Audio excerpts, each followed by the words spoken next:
the 9/11 attacks. This is the first time he has done an interview completely in English. Usually on special report road shows, this is the time we bring you other headlines in the U.S. and around the world. But tonight, there are so many headlines coming out of this interview, we do not want to delay. Here is His Royal Highness, the Crown Prince of Saudi Arabia, Mohammed bin Salman. This is the island of Sindala, the first project in Neom, your Vision 2030. It is spectacular. It is really beautiful. You know, a lot of people have described you as a visionary leader. I talked to a number of your citizens, and that's how they describe you. And you didn't even plant them. That's really how they talk about you. And world leaders are saying the same thing. You've had this transformational change, every aspect of the kingdom, economic, social, cultural, religious. Can you give us some specific examples of what your goals are and how you think all of this is going? Well, simply, we have in the past few issues in Saudi Arabia and a lot of opportunities that we didn't use. We're trying to capture that and to go forward for a better Saudi Arabia. And that's what we're trying to do. And it's a big vision. It is a big vision, and we get like surprised every day that we reach our target faster, and we extend that to a newer target and a bigger ambition. So it's really exciting. Your ministers say you work them hard. Well, you can see in 2022 we are the fastest G20 country growing, and also in this year, if you take just the non-oil GDP part, we are the second fastest in the G20 growing. So it's like a fight between Saudi Arabia and India, a good fight. You're making a transition on trying to get different parts of the economy, not a heavy reliance on oil. The role of women in the society has evolved significantly. You know, you have this 2030. What do you see 10, 20, 30 years for Saudi Arabia? I will give you an example. If you look to late 70s, Saudi Arabia GDP is bigger than South Korea.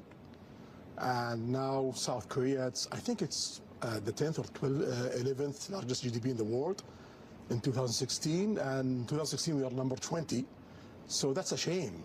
In 1980, we was GDP number, I think, 12 globally. And then in 2016, we are number 20.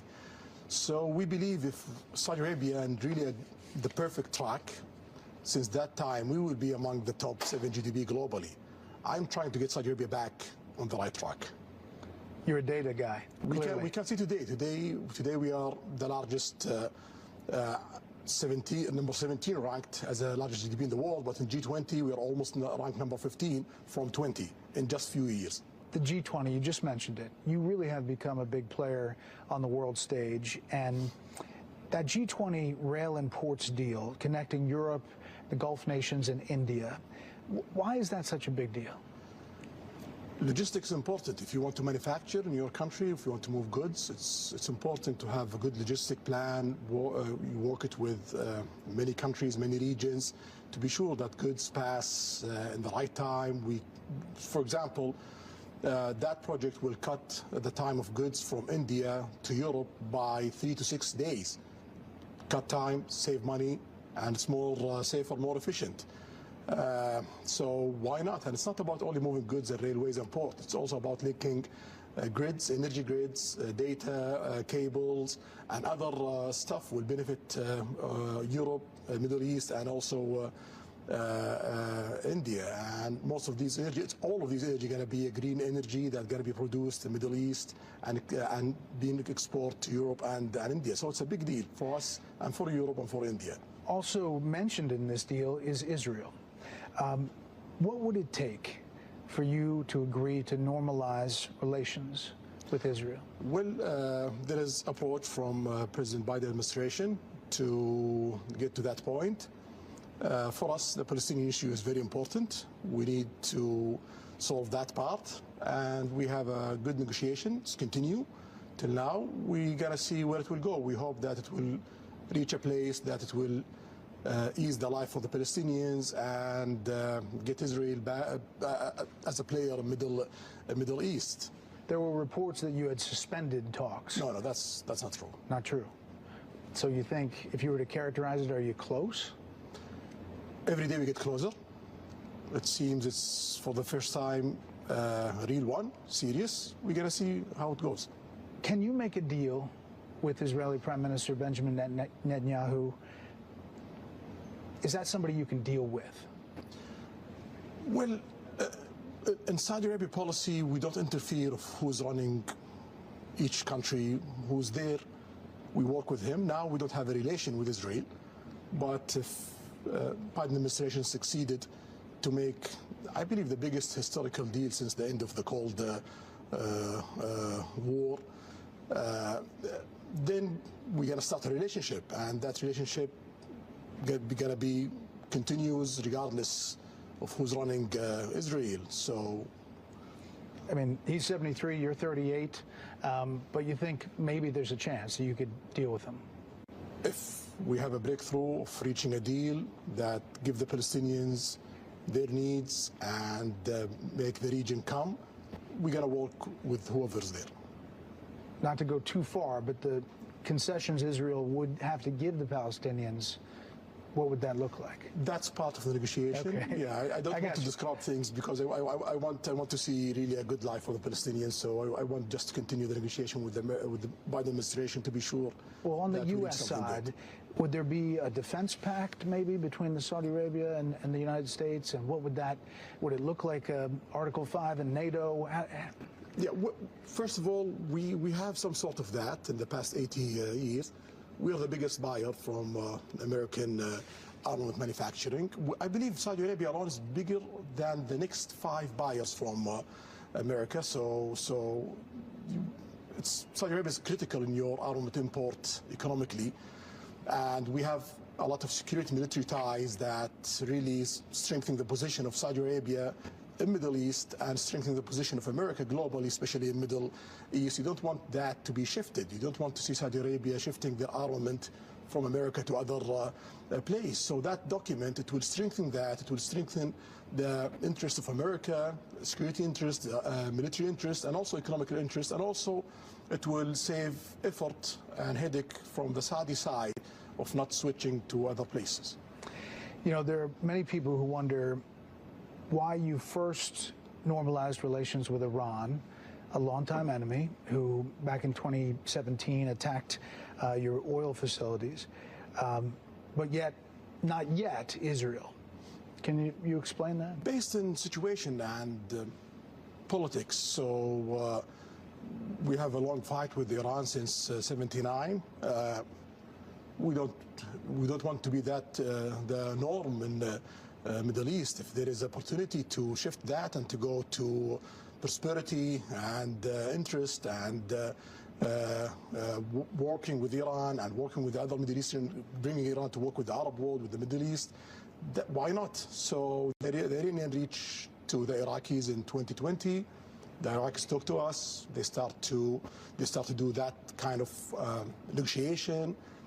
We have few obstacles. China come in, solve it, and then we have a good start. We hope that continues. We're trying our best, and also what we see from the Iranians, that they're taking this very seriously and they are doing their best. So we're investing in that. That's a big change, and clearly you can see outside the box on these deals. You know, you can look to that. Are you concerned, though, Iran gets a nuclear weapon, about them getting a nuclear weapon? Well, we are concerned of any country getting a nuclear weapon. That's a bad move, and you don't need to get a nuclear weapon because you cannot use it. Even if Iran gets a nuclear weapon, any country use a nuclear weapon, that means they are having a war with the rest of the world. The world cannot see another Hiroshima. If the world see 100,000 people dead, that means you are in a war with the rest of the world. So it's a useless effort to reach a nuclear weapon because you cannot use it. If you use it, you got to have a big fight with the rest of the world. If they get one, will you? If they get one, we have to get one for security reasons and for balancing power in the Middle East. But we don't want to see that. Yeah. It's just a big change. You know, a lot of the world experts are saying how you can isolate Iran and try to prevent them from doing what they have been doing. And then just the image of your Saudi team, football team, going to Tehran to play is just striking, right? Well, that's good. That's part of the movement, and we see very warm welcome from the Iranian side to the Saudi team. I believe Saudis take that very positively. Iran has been fighting this proxy war in Yemen against you. Just today, there were these high-level talks over the past 5 days with the Houthi rebels inside the kingdom, and the quote from your people is that it was positive. Secretary of State Blinken said that this is a time of opportunity. Do you think it is? Yeah, definitely. Our aim from day one is to have good life for the Yemenis, good life for the whole countries in the region. For us in Saudi Arabia to progress, to do really great progress and great growth and creating amazing economy in Saudi Arabia and have close to 100% of succeeding of what we're trying to get, that means we need a stable region. To have a stable region, you need economical development in the whole region. You don't need to see problems in Yemen. You need to see Iraq going really forward. You need to see Iran going really forward. You need to see Lebanon going forward. You need to see the rest of the region going forward. And we are working with GCC, with Egypt, with other players in the region, and also with the global players, with our allies in America, to make that happen. That's good for the rest of the world, because you see, when the region is disturbed, ISIS come out, Al-Qaeda come out, terrorist attack come out, piracy come out. So we don't want to see these events. You want to see opportunities for American companies, for European companies, for the rest of the world, and for more growth in a place that create problems in the past few decades. I mean, obviously, more than 150,000 people died in Yemen. It's been a big humanitarian crisis, but you all put in billions of dollars to help in that, and it doesn't get covered a lot. Do you think it's close to kind of wrapping up? Well, we are the biggest country in the world who give aid to Yemen in the past and today and tomorrow, and we want to increase that, and also we want to start to invest in Yemen in the economical part in all sides of Yemen, and we are in the process of doing that, even if there is a ceasefire and there is no political agreement yet. But we are trying to push all the areas forward day by day. Just a couple more things on Iran. Do you think it was a good idea for the U.S. to allow Iran to access that $6 billion in exchange for the 5 American hostages?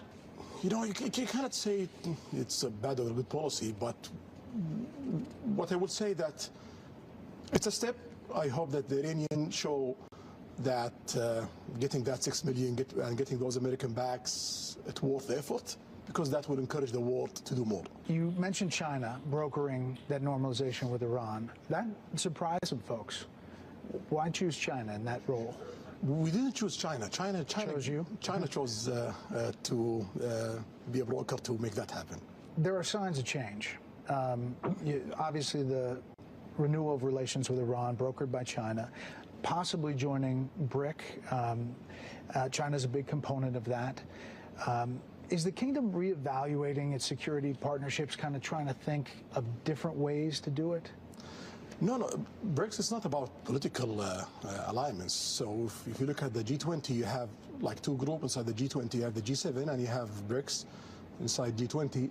We tried to join the G7 at President Trump time, but some of the countries in G7 have like requirement to be part of that.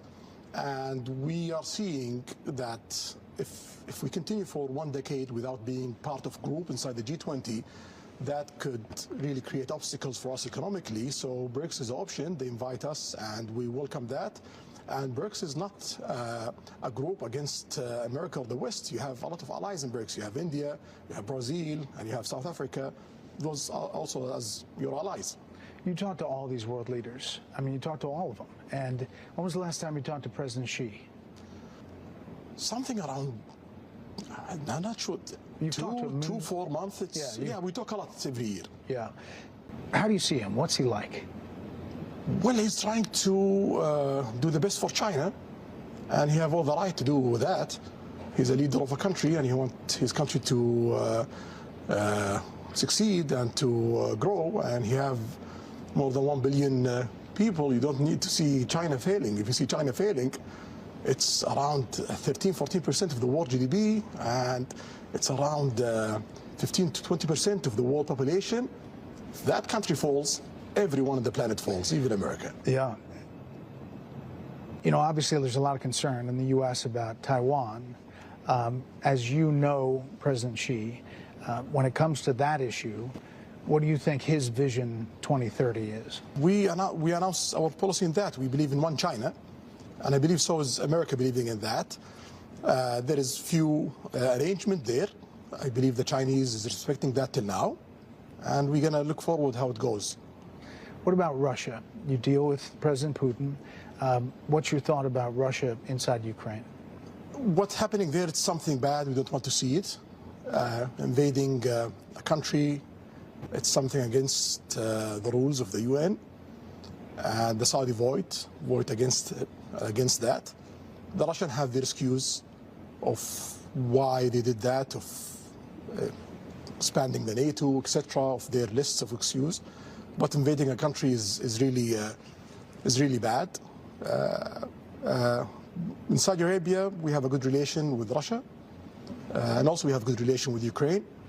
We have amazing and critical trade with Ukraine and Russia. So for us, we try to do our best to push for a few steps to solve this problem. I mean, you tried to host peace talks. Russia didn't come, but I wanted to ask you about, supporting Russia. I spoke to your energy minister, who was fantastic, Prince Abdulaziz, about your decision for oil production cuts. And he told me that it was based on volatility and trying to stabilize the market. There are some supporters of Ukraine who say by doing that and prices spiking that you have essentially boosted Russia's war effort at a time when every country, a lot of countries are trying to squeeze him to get out of Ukraine. So how do you deal with that? So you're talking about support of Ukraine, but how about the president of Ukraine? What did he say?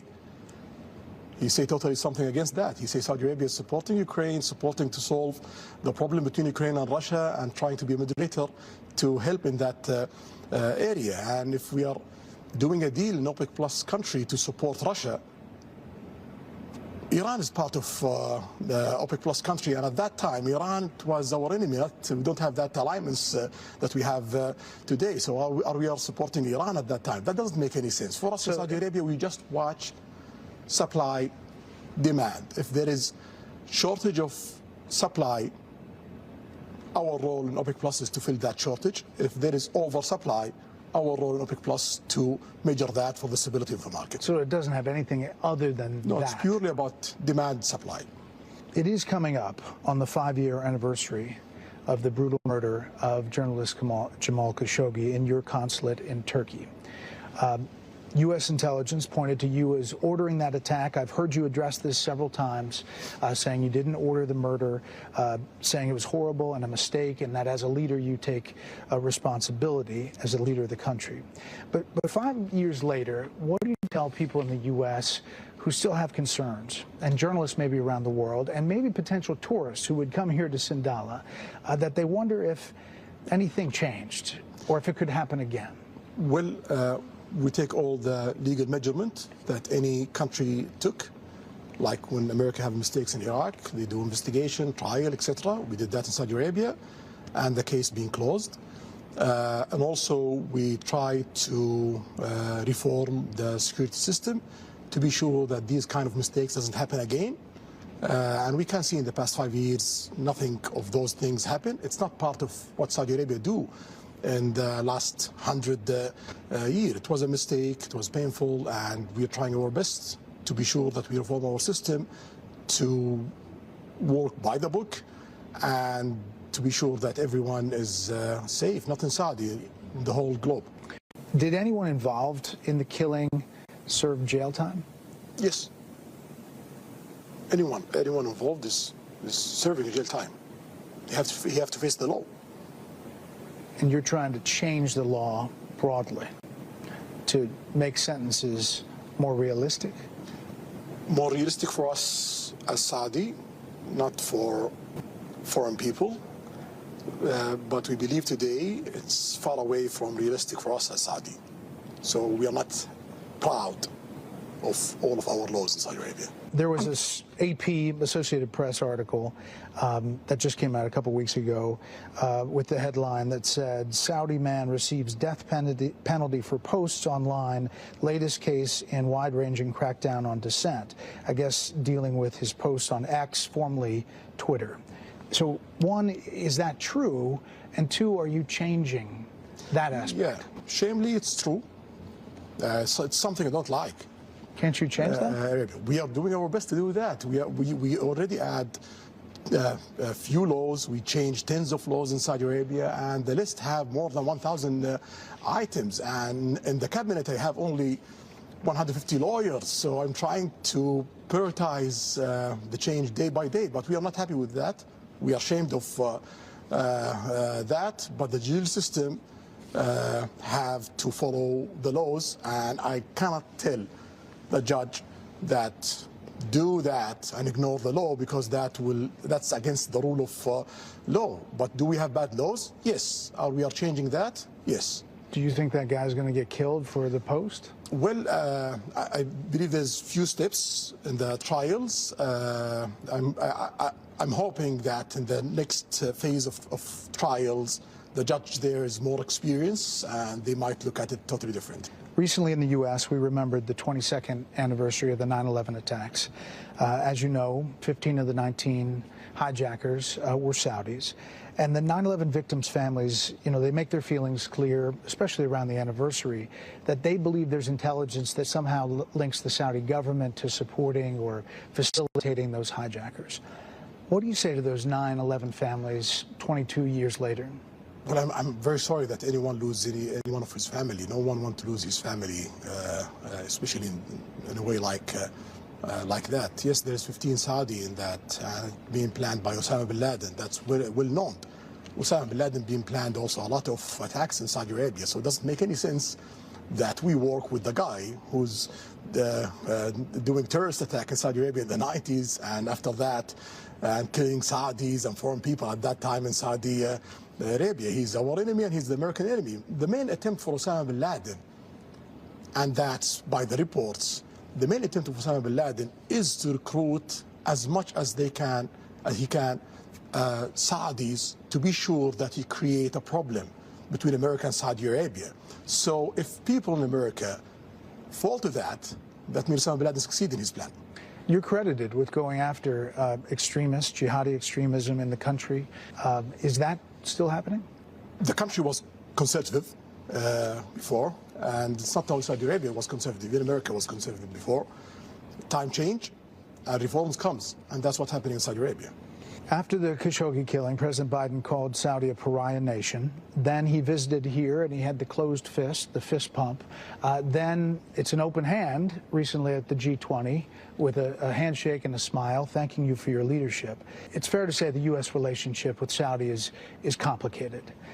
How would you describe your current relationship with President Biden? The only thing that doesn't change in politics, that is changing. So always you change your politics that serve your goals as a nation. We have today great work with President Biden. We are working in the big network that we're building between India, Saudi Arabia, Europe. We are working with peace arrangement with Israel and Palestine. We have the longest ceasefire in Yemen, and there is a lot of good progress to create political solution, and we have a lot of work in security, stability in the region, also beyond in Ukraine. We have amazing work in technology, R&D, 6G investment and R&D in the rest of America, space industry, and many areas. So the agenda between Saudi Arabia and America today, it's really interesting, and we have really amazing relation with President Biden. You talk with him behind the scenes. In the U.S. right now, there's a lot of focus, even from his own party, about his age. He's 80, you're 38, as I mentioned. You've worked with him, you've met with him. What's your assessment? He's sharp, and he's really well focused, well prepared, and so that's what I see. Yeah. Are you following American politics closely? Do you? Sometime. But I don't have a lot of time. Most of it, I try to follow what's really affecting Saudi Arabia, but I follow sometime American politics. Is it hard to deal with the U.S. when the administrations change every 4 to 8 years and maybe foreign policy changes? Well, sometime, changes in any countries also always create, like, let's say, a period of negotiation. So we are used to that. Yeah. And any administration change in America, we start to talk, we start to negotiate what we have together, what kind of obstacles we have in that relation, and what kind of new opportunity that we should work on it. And then we reach a point that we have this plan to work in the next few years. You had a good relationship with former President Trump, then president, and his administration. There's several investigations right now with President Biden and his son Hunter, the money he took in from a company in Ukraine and from China, and whether that had an impact either directly to President Biden or on his decisions that he made. In the Trump administration, you had a really close relationship with the president's senior advisor and son-in-law, Jared Kushner. After he left, Saudi fund made reportedly a $2 billion investment in Jared's new fund he was launching and managing. Do you think that sends the wrong message, even if there wasn't a tit for tat, I'll give you this and you get that? We look to opportunities and investment. We have investment, a lot of investment around the globe with a lot of peoples and with economical opportunity. So if Trump becomes president again, you'll leave the $2 billion with Jared Kushner? It's a commitment that PIF have, and when PIF have commitment with any investor around the globe, keep it. Would it affect your decisions with a new Trump administration with that sitting there? Well, Saudi Arabia is so big, so I'm quite sure mostly any person around the world, directly or indirectly, you have something to do with Saudi Arabia. So if that's going to affect President Trump decision, if he become a president, that means that gonna affect every president in the world and every person in the world decision, because directly or indirectly he have some sort of interest or something to do with Saudi Arabia.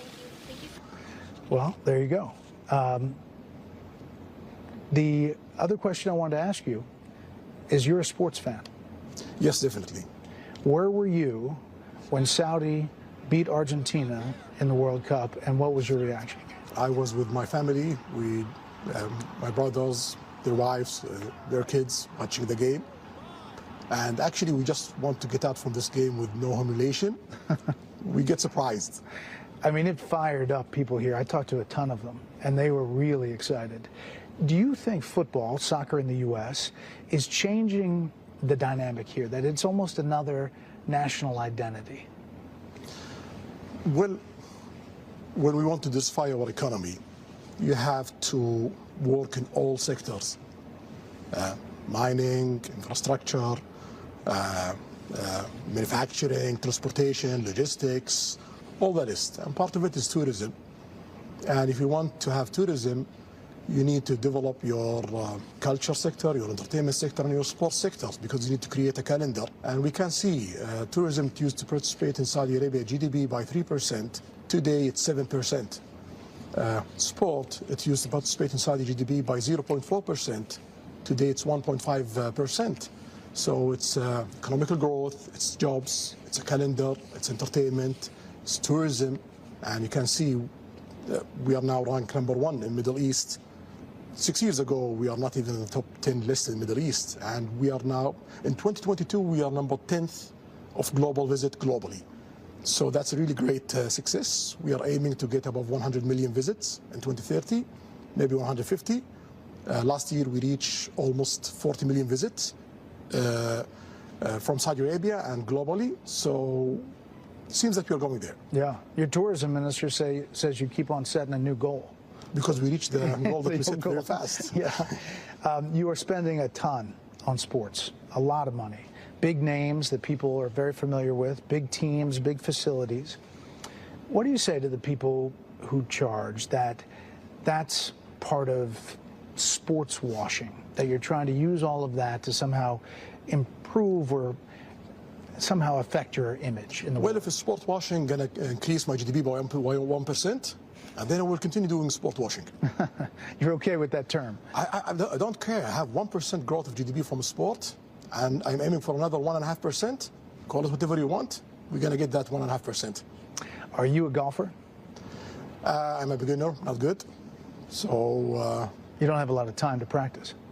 That's part of it, but I'm trying to do my best. What do you make of Live Golf and possibly this merging with the PGA? Well, that's a game changer for the golf industry. You will not have competition, and you will have focus in developing the game, and that's good for the players and the fans who love golf. Is there something you feel in the country that's changing because of everything you've done? Like, do you see young people buying in, and that in and of itself is going to be a game changer, not from the top down, but from the bottom up? Well, it's not everything that I've done. It's everything that we've done in Saudi Arabia. I'm just one of them. And if the people doesn't buy in, it will not work. So first rule, people have to believe in it, and everyone have to push to make all the progress that we are having in Saudi Arabia. And it seems it's going really well. We are the fastest growing country in the planet, and we have the most ambitious projects in all sectors. So we are the fastest in each industry in the planet. At some time, you will be king here. How is your father? He's 88-year-old. He's in a good health. I hope a long life and healthy life for him. Inshallah. Sure. Custodian of the two holy mosques is a title held by the Saudi king. And it's a really serious responsibility, always well understood in the U.S. Could you say something for our viewers about the obligation that implies for the Saudi king, how big a deal that is in the broader Islam? Well, the two holy sites in Saudi Arabia, it's the two holy sites of Muslims. Mecca, you have Kaaba, which they face 5 times a day, and they have to visit 1 time life. And you're talking about almost 2 billion people in the planet. And in Medina, you have the grave of the Prophet. So the duty of any king of Saudi Arabia and the duty of all Saudi peoples to serve those 2 places and to serve the visitors of those places. And I believe we did a wonderful job in that area. Thank you for answering all of these questions. I just spent the past 3 days here, and I've visited here many, many times before. And I personally have seen major transformations, not just for women, but the building and the cranes and how people look at this country. For people on the outside looking at this, what would you tell them? You know, if they want to come visit, they may be skittish about coming to Saudi Arabia because of what has been written in the past, what they see. What would you tell them? I will tell them the greatest success story in the 21st century is Saudi Arabia. This is the story of this century. Do you want to miss it or not? That's your call. And do you think you're going to slow down at all? No, we're trying to speed up every day. Your Royal Highness, we really appreciate this time. Shukran. Thank you. Highness, this is Sindala, right on the water. This has to be exciting to see stuff happening. Yeah. This is one of a lot of islands that we're developing in the Red Sea. So now around 22 islands under construction. That's one of them. And more going to be announced. So it's a shame that you have the best corals in the planet and the Red Sea. Still doing very well because it can't stand heat. And it's not available for tourists to enjoy it. Yeah. So next year it's going to be open, almost 5 islands from the 22 under development. But in total in Red Sea we have 1,150 islands. The aim is to develop 50% of that.